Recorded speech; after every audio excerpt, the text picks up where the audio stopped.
Becoming emotionally intimate with someone other than one's spouse can have a chilling effect on the marriage relationship.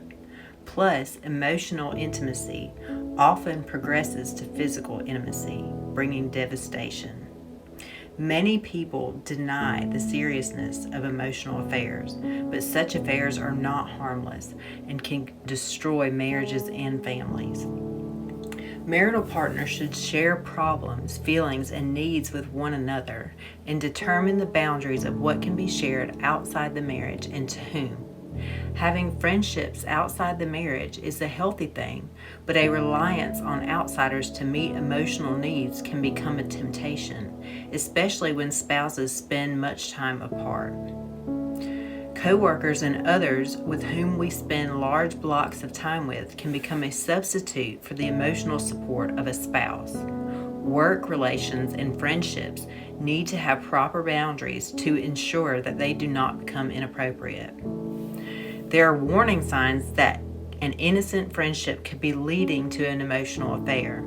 When we start to feel a need to hide aspects of a relationship, we are crossing a line into inappropriate territory.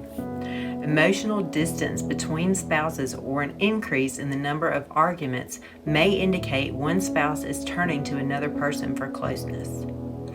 Intimacy requires closeness, and that cannot happen if a spouse gives his or her closeness to someone outside of the marriage. Christians should guard against the temptation to lean on someone other than the spouse God has given to them. Here are some wise choices. 1. Do not spend time alone with anyone of the opposite gender, especially someone you are attracted to. 2. Do not spend more time with another person than you do with your spouse. 3. Do not share intimate details of your life with anyone before sharing it with your spouse. 4. Live transparently. Do everything as if your spouse was present. 5. Devote personal time to prayer and Bible study. Ask God to put a hedge around your marriage. 6. Maintain a pure thought life. Do not entertain fantasies about other people.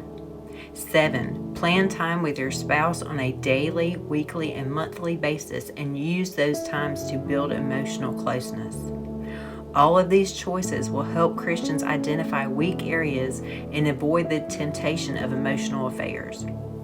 Christian priorities put marriage and family second only to the Lord. God is the only one who can fully meet our needs, and He is the first priority. God designed marriage to unite two people into one. He wants them to grow together and let nothing separate them. Married partners must value their relationship the way the Lord does and work on ways to strengthen it and build closeness. The Lord also forbids adultery or lusting for a person outside of marriage. People who go outside the Lord's design to meet their needs sin against God and potentially ruin their relationships. Many in the world believe that married partners need space to the point of leading separate lives to have a healthy relationship. In no way does the Bible advocate codependency. However, a marriage is by definition a life lived and planned together.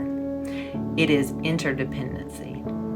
Those who do not understand God's plan for marriage may think it's unhealthy to share everything with one person, but that's what makes marriage different from any other relationship.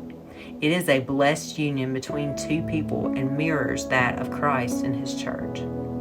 Sharing intimacy with someone other than a spouse, whether the intimacy is physical or emotional, is a sin and violation of trust.